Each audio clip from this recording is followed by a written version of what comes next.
स्वागत है दोस्तों आपका geography with Wasim Ahmad channel में।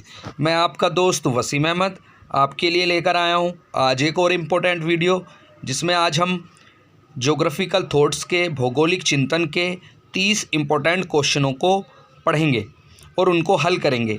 जैसे कि आप दोस्तों जानते हैं, हमने ज्योग्राफिकल थॉट को पूरी तरह ख़त्म कर लिया है, जिसमें हमने वन लाइन फैक्ट और आपका पूरा वर्णन ज्योग्राफिकल थॉट के बहुत सारे वीडियो हमने अपलोड किए थे। आशा करता हूँ आपने वो देखे होंगे। जिन्होंने नहीं देखे तो आप डिस्क्रिप्शन में लिंक है, आप वहाँ जाकर देख सकते हैं। उसके बाद इन क्वेश्चनों को आप हल करें और इनका आंसर भी मैं आपको बताऊँगा। ये पार्ट 1 वीडियो है जो कि NTA UGC net higher education TGT PGT grade first geography के लिए बहुत इंपॉर्टेंट है।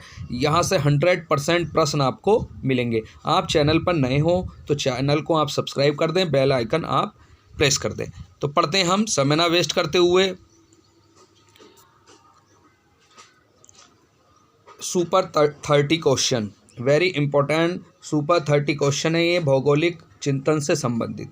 सबसे पहला प्रश्न आपके सामने है। क्वेश्चन नंबर 1 है आपका, समुच्चय कार्य उत्पादन एवं स्थानीय अंत्यक्रिया का सिद्धांत का प्रतिपादन किसने किया था? समुच्चय कार्य उत्पादन एवं स्थानिक अंतरक्रिया का सिद्धांत का प्रतिपादन किसने किया था? ये आपका गुन्नार मेडल ने किया था। आपको ये ध्यान रखना है, गुन्नार मेडल ने। बहुत इंपॉर्टेंट है, आप इसको नोट कर लें। उसके बाद आगे देखते हैं हम। दूसरा प्रश्न है आपका, प्रिंसिपल कंपार्टमेंट विश्लेषण पर आधारित विकास सूचकांक किसने विकसित किया था? तो ये आपको ध्यान रखना है, ये आपका जे फ्रीडमैन ने विकसित किया था। उसके बाद अगला क्वेश्चन देखते हैं हम, प्रसंभववाद की संकल्पना संबंधित है। तो प्रसंभववाद की संकल्पना से संबंधित आपका OH स्पेट इससे संबंधित हैं। उसके बाद देखते हैं अगला प्रश्न, वर्तमान काल का निश्चयवाद से संबंधित कौन से भूगोलवेत्ता हैं? वर्तमान काल का निश्चयवाद का प्रतिपादन किस भूगोलवेत्ता ने किया? तो ये कार्ल सॉवर ने किया। आपको ये ध्यान रखना है। उसके बाद हम आगे देखते हैं, सभ्यता के उत्थान में जलवायु एक महत्वपूर्ण कारक था। यह किसने कहा था? एल्सवर्थ हंटिंगटन ने कहा था। और हंटिंगटन जो थे आपके नियतिवादी या निश्चयवादी चिंतक माने जाते हैं। उसके बाद अगला प्रश्न है आपका, वैज्ञानिक निश्चयवाद की संकल्पना के प्रतिपादन कौन थे? तो ये भी हंटिंगटन थे। आपको ये ध्यान रखना है। उसके बाद आगे देखते हैं हम, सामाजिक डार्विनवाद की संकल्पना के प्रतिपादक कौन थे? तो सामाजिक डार्विनवाद की संकल्पना के प्रतिपादक आपके रेडजेल थे और इन्होंने जैवीय विकास से संबंधित सिद्धांत प्रतिपादित किया था। इन्होंने राज्य को जीव के समान माना था। ये आपको ध्यान रखना है। उसके बाद देखते हैं हम आगे, अक्षांश तथा देशांतर शब्दावली का सर्वप्रथम प्रयोग किसने किया था? तो ये आपका टॉलमी ने किया था। आपको ये ध्यान रखना है। उसके बाद आगे देखते हैं, बहुत ही इंपॉर्टेंट क्वेश्चन है आपका, आचार परक मैट्रिक्स का सर्जन किया था। तो आचार परक में जो मैट्रिक्स थी, बहुत इंपॉर्टेंट, कई एग्जामों में पूछा जा चुका है ये प्रश्न। ये आपका प्रेड द्वारा इसका सृजन किया गया था। ये आपकी पूरी एक विधि थी। यहाँ पर आप देख रहे हैं, ऊंचाई में गुणात्मक व मात्रात्मक वृद्धि दर्शाई गई है। अभिग्रहित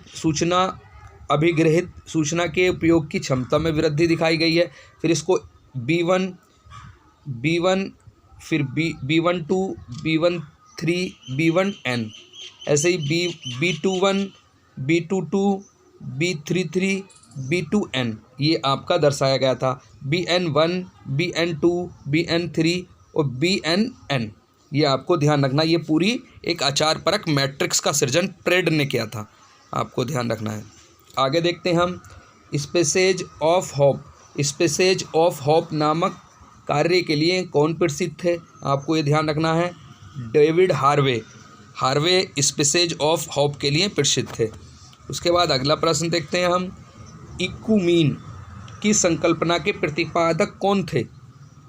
इकुमीन, तो इकुमीन की संकल्पना के प्रतिपादक इरेटोस्थनीज थे, जो यूनान के एक भूगोलवेत्ता थे।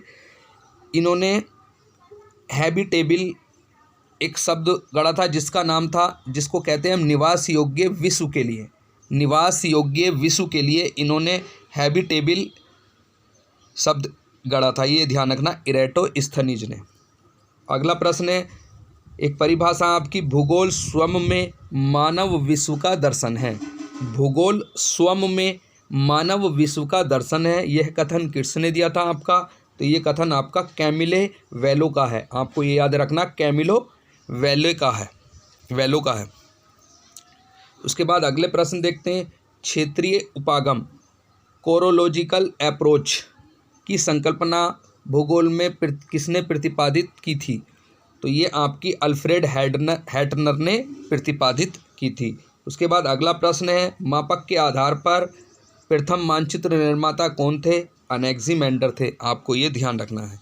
उसके बाद अगला प्रश्न देखते हैं हम, टॉलमी के विश्व मानचित्र में व्यापक परिवर्तन किसने किया था? बहुत ही इंपॉर्टेंट प्रश्न है।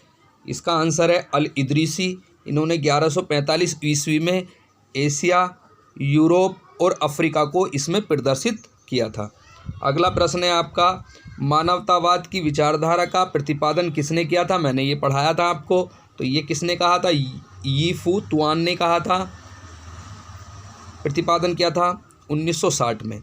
और यह है मानवतावादी जो विचारधारा से संबंधित वीडियो मैंने अपलोड किया है, आप डिस्क्रिप्शन में लिंक है, वहाँ जाकर देख सकते हैं। ह्यूमनिज्म के नाम से वीडियो है। यह मात्रात्मक क्रांति और प्रत्यक्षवाद के विरोध में हुआ था। उसके बाद अगला प्रश्न देखते हैं, बहुत इंपॉर्टेंट है ये भी, जियोपैसिफिक्स शब्दावली का प्रयोग किसने किया था? तो ग्रिफिथ टेलर ने किया था। आपको ये ध्यान रखना है। उसके बाद अगला प्रश्न है, बहुत इंपॉर्टेंट, बहुत सारे एग्जामों में पूछा जा चुका है और आगे भी पूछा जाएगा। पुराणों में जो भारतीय पुराण थे उसमें समस्त पृथ्वी को कितने द्वीपों में विभाजित किया था? कितने द्वीपों में समस्त पृथ्वी को विभाजित किया गया था? तो इसका आंसर था आपके 7 द्वीपों में विभाजित किया था, जिसका पहला द्वीप था आपका जम्मू द्वीप, दूसरा कुश द्वीप, पुष्कर द्वीप, लक्षद्वीप, क्रोच द्वीप, सलामली द्वीप और शक द्वीप। इसको हम एक मानचित्र के द्वारा भी हम समझ लेते हैं। जैसे कि दोस्तों आप देख रहे हैं, ये मानचित्र आपके सामने है। इस मानचित्र के द्वारा हम समझ लेंगे कौन सा द्वीप के अंतर्गत कौन सा एरिया आता है। तो जम्मू द्वीप के अंतर्गत भारत और एशिया महाद्वीप को सम्मिलित किया गया था, आप जैसे कि देख रहे हैं। पुष्कर द्वीप के अंतर्गत पूर्वी रूस का क्षेत्र सम्मिलित किया जाता है। शक द्वीप के अंतर्गत इंडोनेशिया, मलेशिया से संबंधित द्वीपों को शामिल किया जाता था। सलामली द्वीप के अंतर्गत दक्षिणी हिंद महासागर के क्षेत्रों को सम्मिलित किया जाता था। कुश द्वीप के अंतर्गत अरब को सम्मिलित किया गया। लक्षद्वीप के अंतर्गत भूमध्य सागरीय क्षेत्र के सम्मिलित क्षेत्रों को सम्मिलित किया गया। और क्रोच द्वीप के अंतर्गत यूरोपीय क्षेत्र को सम्मिलित किया गया आज के परिप्रेक्ष्य में। तो ये मानचित्र आप इसको देख सकते हैं, बहुत ही इंपॉर्टेंट है। पुराणों में द्वीपों की संख्या 7 बताई गई थी। उसके बाद अगला प्रश्न देखते हैं, अल मसूदी, कुमारी सैंपुल और रिटर किस विचारधारा को मानते थे? तो याद रखना आपको, ये नियतिवादी या निश्चयवादी विचारधारा को मानते थे। इसके बाद देखते हैं अगला प्रश्न, फेब्रो ने सर्वप्रथम संभववाद शब्द का प्रयोग अपनी किस पुस्तक में किया था? तो इसका आंसर है आपका a geographical introduction to history. A geographical introduction to history में इन्होंने संभववाद शब्द का प्रयोग सबसे पहले फेब्रे ने किया था। उसके बाद अगला प्रश्न है आपका, एक कोटेशन है आपकी, कोई अनिवार्यता नहीं है अपितु सर्वत्र मतलब सभी जगह संभावनाएं हैं। यह कोटेशन किसकी है? यह आपकी फेब्रे की है, फेब्रे। उसके बाद अगला प्रश्न है, प्रदेश की संकल्पना को परिभाषित व विकसित किसने किया था? तो प्रदेश की संकल्पना को जो परिभाषित किया था ह्यूटेल्से ने किया था 1954 में। ये अमेरिका के थे, आपको ध्यान रखना। संपूर्ण भूगोल ही प्रादेशिक भूगोल है, इन्होंने कहा था संपूर्ण भूगोल ही प्रादेशिक भूगोल है। All geography is regional geography, Whittlesey ने कहा था। उसके बाद अगला प्रश्न देखते हैं आपका, समय को भूगोल में चौथा आयाम नाम किसने दिया था? आपको ध्यान रखना, समय को भूगोल में चौथा आयाम नाम किसने दिया था? तो कार्ल ओ सावर ने दिया था और किस पुस्तक में दिया था इन्होंने? The fourth dimension of geography. The fourth dimension of geography में कार्ल सावर ने समय को भूगोल का चौथा आयाम माना था। उसके बाद अगला प्रश्न है आपका, वाल्डो आर टोबलर के अनुसार भूगोल का पहला नियम क्या है? भूगोल का पहला नियम टोबलर ने दिया था, मैंने आपको पिछले वीडियो में ये बताया भी था। तो ये क्या था पहला नियम? प्रत्येक वस्तु प्रत्येक के साथ संबंध है। प्रत्येक वस्तु के साथ संबंध है। प्रत्येक वस्तु प्रत्येक के साथ संबंध है, परंतु निकट की वस्तुएं दूर की वस्तुओं की अपेक्षा अधिक संबंधित है। ये आपको ध्यान रखना, ये पूरी कोटेशन है। टोबलर जो थे आपके अमेरिका में 1970 में इन्होंने ये नियम दिया था। यह भूगोल का प्रथम नियम भी माना जाता है, आप इसको नोट कर लें। उसके बाद आगे देखते हैं हम अगला प्रश्न, भूगोल में गणितीय परंपरा सर्वप्रथम प्रारंभ की थी? तो ये आंसर है इसका थेल्स तथा उसके शिष्य अनेक्सिमेंडर द्वारा गणितीय परंपरा सर्वप्रथम प्रारंभ की गई थी। ये दोनों गणितीय भूगोल के संस्थापक भी माने जाते हैं। उसके बाद अगला प्रश्न है आपका, रुको और जाओ निश्चयवाद की संकल्पना का प्रतिपादन किसने किया था? रुको और जाओ निश्चयवाद की संकल्पना का प्रतिपादन किसने किया था? ग्रिफिथ टेलर ने किया था। नवनिश्चयवाद या वैज्ञानिक निश्चयवाद भी इसको कहते हैं। इस विचारधारा के अंतर्गत कहा गया था, नवनिश्चयवाद या रुको और जाओ निश्चयवाद के अंतर्गत कहा गया था, न तो प्रकृति का मनुष्य पर पूर्ण नियंत्रण है और न ही मनुष्य का प्रकृति का विजेता है। न तो प्रकृति का मनुष्य पर पूर्ण नियंत्रण है और ना ही मनुष्य प्रकृति का विजेता है। दोनों एक दूसरे से क्रियात्मक संबंध है। दोनों का जो है एक दूसरे से क्रियात्मक संबंध है। यह नवनिश्चयवादी संकल्पना कहती है ग्रिफिथ टेलर की। जबकि संभववादी विचारधारा मनुष्य को सर्वोपरि मानती है। नवनिश्चयवादी या नियतिवादी विचारधारा आपकी प्रकृति को सब कुछ मानती है। नवनिश्चयवाद, संभववाद और इससे संबंधित वीडियो डिस्क्रिप्शन में लिंक है, वो वहाँ जाकर आप देख सकते हैं। उसके बाद अगला प्रश्न देखते हैं, भूगोल गणितीय संबंधों का विज्ञान है और अन्य सभी कोरोग्राफी हैं। ये एक परिभाषा थी, भूगोल गणितीय संबंधों का विज्ञान है और अन्य सभी कोरोग्राफी हैं। यह किस विद्वान का कथन है? तो ये टॉलमी का कथन है। ये खगोल शास्त्री और गणितज्ञ थे, आपको ये ध्यान रखना। अल्मागेट्स जो इनकी पुस्तक में इन्होंने कठिन समस्या सुलझाई थी, ये आपको ध्यान रखना। इनकी एक पुस्तक और थी, द आउटलाइन ज्योग्राफी। ये पुस्तक आपको कुछ किताबों में नहीं मिलेगी, इसलिए आप इसको नोट कर लें, द आउटलाइन ज्योग्राफी। ये भी टॉलमी की एक पुस्तक है। टॉलमी ने सर्वप्रथम आपका टोपोग्राफी और कोरोलॉजी शब्द का प्रतिपादन किया था, आप इसको नोट कर लें। टोपोग्राफी और कोरोलॉजी शब्द का प्रयोग भी सबसे पहले किसने किया था? टॉलमी ने। इसके बाद आगे देखते हैं हम, प्रथम विश्व समतापी मानचित्र तथा महाद्वीपीयता के सिद्धांत का विकास किसने किया था? महाद्वीपीयता और समतापी मानचित्र सिद्धांत का प्रतिपादन सबसे पहले किसने किया था? हम्बोल्ट ने किया था 1829 में। इन्होंने रूस के जार के नियंत्रण पर साइबेरिया में खोज यात्राएं की थी। इसी खोज यात्रा में समताप रेखाओं को प्रदर्शित करने वाला प्रथम मानचित्र तैयार किया था इन्होंने, हम्बोल्ट ने। उसके बाद अगला प्रश्न है आपका, जीवन की पद्धति जेनरे डी वाई संकल्पना किसने दी थी? तो यह आपकी विडाल डी ला ब्लास ने दी थी। मानव एवं प्रकृति की व्याख्या करने के लिए इन्होंने कहा था। विडाल डी ला ब्लास मानव भूगोल के संस्थापक माने जाते हैं, फ्रांस के महत्वपूर्ण भूगोलवेत्ता थे। उसके बाद आगे देखते हैं हम, बहुत ही इंपॉर्टेंट है, अपवादवाद के जनक कौन है? एक्सेप्शनलिज्म के जनक कौन है? तो इसके जो जनक है इमैनुअल कांट है, ये आपको ध्यान रखना है। और ये अपवादवाद क्या होता है इसको अभी हम बताएंगे।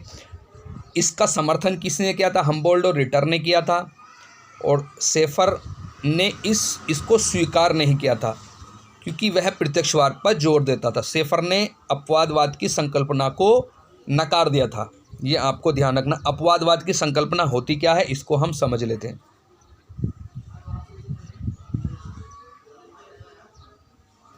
अपवादवाद या असाधारणवाद, अपवादवाद को असाधारणवाद या एक्सेसिबलिज्म कहते हैं। आपको ध्यान रखना, मैंने एक वीडियो में ये बताया भी था, एक स्टूडेंट्स ने मुझसे पूछा भी था। तो हम यहाँ पर और समझ लेते हैं अपवादवाद क्या होता। भूगोल, इतिहास, अन्य व्यवस्थित विज्ञानों से पद्धतिगत रूप से अनूठा व अद्वितीय व विशेष अध्ययन से संबंधित है। कहने का मतलब ये है, अपवादवाद का मतलब या असाधारणवाद का मतलब ये है, भूगोल और इतिहास एक अनूठे विषय हैं जो अद्वितीय हैं और विशेष अध्ययन से संबंधित है, जो अन्य व्यवस्थित विज्ञानों की पद्धतियों से अलग हैं। ये आपको ध्यान रखना, ये अलग ही विषय हैं, ये आपको ध्यान है। इसमें ये कहा गया अपवादवाद में, और यह विचार क्रांतिवाद के निकट के रूप में से जुड़ा है, क्रांतिवाद के निकट के रूप में जुड़ा हुआ है, याद रखना है। इसमें कहा गया इतिहास कथनात्मक है और भूगोल वर्णनात्मक विषय है। एक चीज़ और इसमें कही गई, इतिहास प्रादेशिक स्तर पर घटनाओं की व्याख्या करता है तथा भूगोल घटनाओं के मध्य अंतर संबंध स्थापित करने वाला विषय माना गया है। आपको ये ध्यान रखना है। ये तो अपवादवाद आपको पता चल गया होगा। इसमें कांट ने भूगोल और इतिहास को अन्य वैज्ञानिक विषयों से अलग माना था, अनूठा विषय माना था। तो ये बहुत ही इंपॉर्टेंट वीडियो, जिसमें हमने 30 इंपॉर्टेंट क्वेश्चनों का अध्ययन किया और हमने पढ़ा, कुछ प्रश्नों का हमने एक्सप्लेनेशन भी किया और कुछ को हमने ऐसी फैक्ट रूप में समझा। ज्योग्राफिकल थॉट या अन्य geography NTA UGC net grade 1 second से संबंधित वीडियो आप देखना चाहते हैं तो डिस्क्रिप्शन में लिंक है। आप ज्योग्राफिकल थॉट, कार्टोग्राफी, स्टैटिक्स या अन्य महत्वपूर्ण PDF प्राप्त करना चाहते हैं तो डिस्क्रिप्शन में मेरा फ़ोन नंबर है, आप मुझसे संपर्क कर सकते हैं। तो मिलते हैं हम इससे भी बेहतरीन वीडियो लेकर। जय हिंद।